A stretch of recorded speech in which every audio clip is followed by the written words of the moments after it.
बिल्लाहि मिनश्शैतानिर्रजीम बिस्मिल्लाहिर्रहमानिर्रहीम अस्सलामु अलैकुम। वेलकम टू माय चैनल खौफनाक नाइट। उम्मीद करता हूँ आप सब खैरियत से होंगे, खुश होंगे और ठीक होंगे। सबसे पहले अगर आपने चैनल को सब्सक्राइब नहीं किया तो सब्सक्राइब करें और बेल आइकन ज़रूर दबाएं। तो चलें वीडियो स्टार्ट करते हैं। इंसान की ज़िंदगी में कुछ ऐसे वाक़यात होते हैं जो इंसान की ज़िंदगी पर गहरे असरात रखते हैं, और कुछ वाक़यात तो ऐसे होते हैं जिनको सुनकर लोग मुश्किल से ही यकीन करते हैं, मगर ऐसे वाक़यात सच होते हैं। एक ऐसा ही वाक़या सुने जो हमारे दोस्तों के साथ पेश आया। ये बात काफ़ी पुरानी है। जब हम सब दोस्त शाम को ग्राउंड से वापस आकर अपने मोहल्ले में जमा हो जाते तो खूब महफिल लगाते। एक दिन हम रात का खाना खाकर घर से बाहर निकले तो दोस्तों ने बोला आज जुमरात है और आज जिन भूत और चुड़ैलों का दिन है। मैं जिन भूतों पर यकीन तो रखता था पर कभी इनसे आमना सामना ना हुआ, तो इसकी बात सुनकर मैं हंस दिया। इसने मेरी तरफ गुस्से से देखा और बोला, ये जो गांव से बाहर खेतों में जामुन का दरख्त है, इस पर आज जिन भूत आएंगे। अगर नहीं यकीन तो तुम सब हमारे साथ चलो और देख लो। हम सब ने हामी भर ली और इसके साथ चलने को तैयार हो गए। मैं इस दोस्त का नाम बताता चलूं, यहाँ इसका नाम नदीम था और वो अक्सर रात को अकेला खेतों में घूमता रहता था। इसलिए इस पे कुछ दोस्तों ने यकीन भी कर लिया था, पर हमने यकीन ना किया।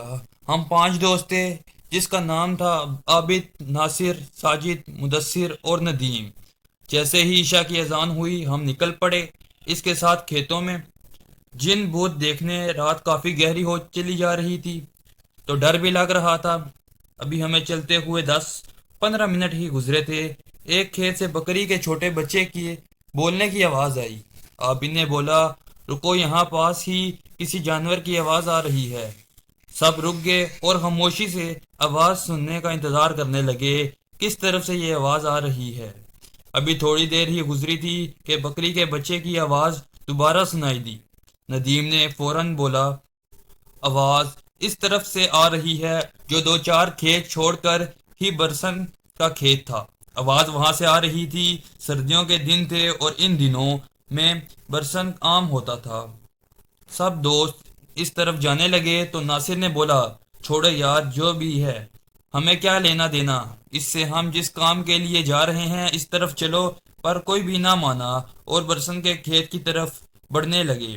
सब ही वहां जाकर देखा तो एक छोटा सा बकरी का बच्चा वहां खेत में बैठा था।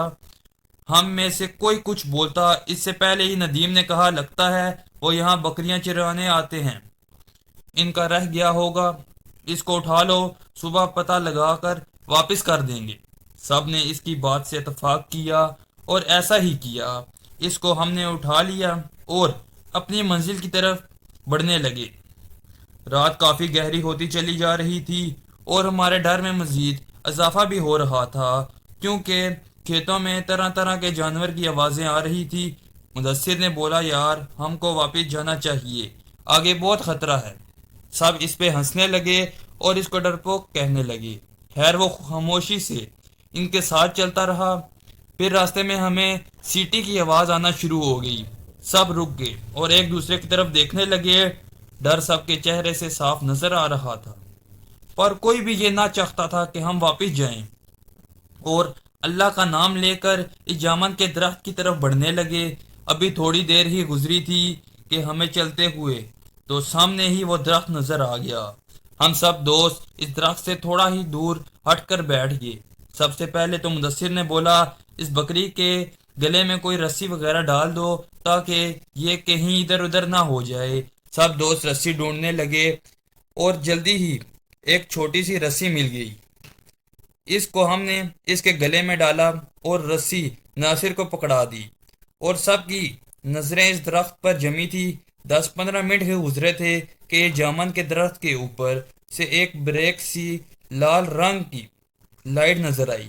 वो लाइट इतनी बारीक थी कि इतनी तेज यहाँ बताना मुश्किल है। वो लाइट कभी दरख्त पर जाती, कभी दरख्त से नीचे आती। हमारा खौफ के मारे बुरा हाल हो रहा था और साथ ही पर असरार आवाज़ें आना शुरू हो गई थी। हम सब ने ऊंची आवाज़ में विर्द पढ़ना शुरू कर दिए। कुछ दोस्त تو وہاں سے بھاگنے کے لیے تیار تھے۔ ہم نے روک رکھا تھا ان کو، پھر سب نے ہی محسوس کیا کہ لائٹ اب ہماری طرف بڑھ رہی تھی۔ جب سب نے یہ منظر دیکھا تو وہاں سے بھاگنے میں ہی بہتری سمجھی، اور اتنی سپیڈ سے وہاں سے الٹے پاؤں دوڑے، اور ہمارے پیچھے اتنی خوفناک آوازیں بلند ہو رہی تھی۔ بس یہی محسوس ہو رہا تھا جیسے وہ بالکل ہمارے پاس ہی ہے، اور کسی بھی لمحے وہ ہم سب کو نقصان پہنچا سکتی ہے۔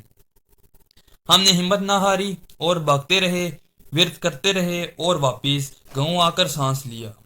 جب ہم سب گاؤں کی حدود میں پہنچ گئے تو مدثر نے ناصر کی طرف دیکھا اور پوچھا، آپ کے پاس بکری کا بچہ تھا، وہ کہاں چھوڑ آئے؟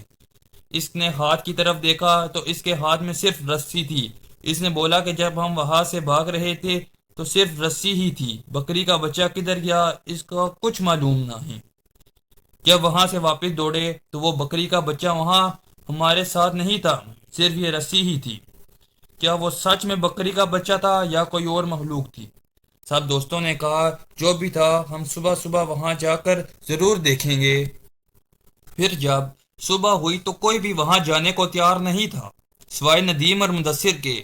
وہ دونوں کھیتوں میں گئے اور اسی جگہ گئے تو انہوں نے وہاں بکری کے بچے کو مرا ہوا پایا جو جامن کے درخت کے بالکل قریب ہی پڑا تھا۔ اس کی صرف ہڈیاں ہی ہڈیاں نظر آ رہی تھی۔ اس بکری کے بچے پہ گوشت کا کوئی نام و نشان بھی نہیں تھا۔ وہ دونوں سمجھ چکے تھے رات کو جو کچھ بھی ہوا وہ ان کا وہم نہیں تھا۔ اس درخت پہ واقعہ ہی کچھ ایسا تھا جو ندیم نے بولا تھا۔ اس کے بعد وہ واپس آ گئے اور کبھی بھی رات کے ٹائم باہر گھومنے سے توبہ کر لی۔ تو امید کرتا ہوں کہ آپ کو کہانی پسند آئی ہوگی۔ اگر کہانی پسند آئی ہے تو چینل کو لائک، سبسکرائب اور شیئر ضرور کریں تاکہ آپ کو آنے والی ویڈیوز ملتی رہیں۔ بہت شکریہ، اللہ حافظ۔